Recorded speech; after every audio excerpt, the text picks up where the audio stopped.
Spend, risk, and reliability. Let's cover each element and their importance to the need. Risk relates to the risk associated with the impact a failure in service or equipment could have on the organization or the facility.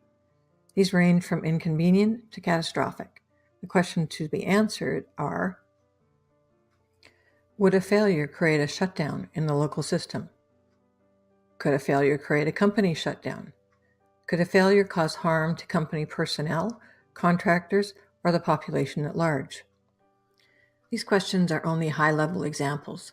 The real and important questions should jointly be determined between the end user or engineer and risk management people. The more questions asked and answered, the better equipped the team will be to review and assess the bids received.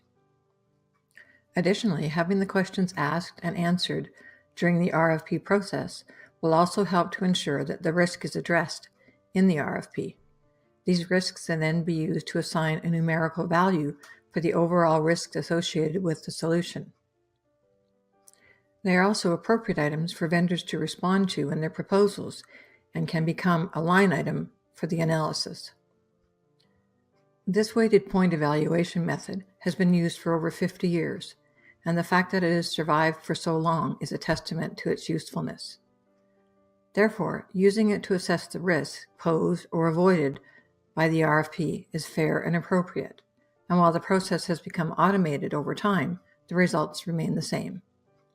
It is during the RSR analysis that the number of points for the risk portion of the RFP are determined.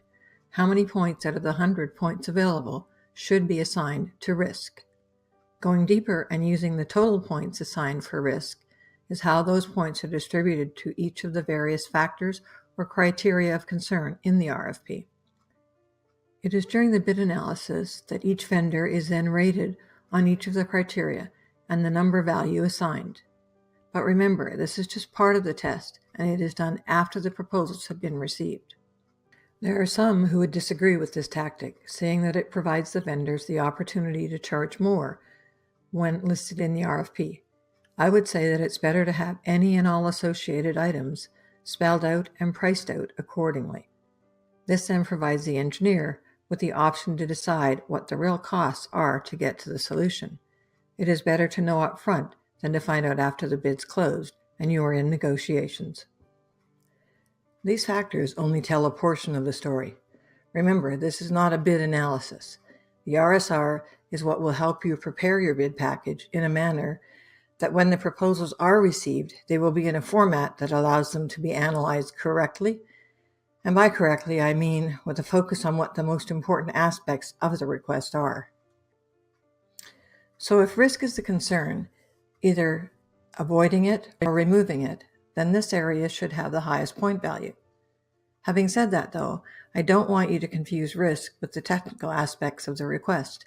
It is the technical information that will result in either removing or reducing the risk associated with the achieved solution. This is the reason that the points for technical are often separate from risk.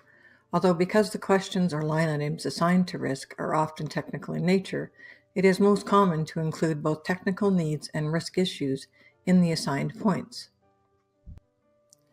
Then to identify them on the spreadsheet as technical/risk, with the total points being combined. This is demonstrated more clearly in the resource tools provided with this lesson. The important part of this section is that the risk issues and concerns are made visible and that the vendors have a noticeable place to address them.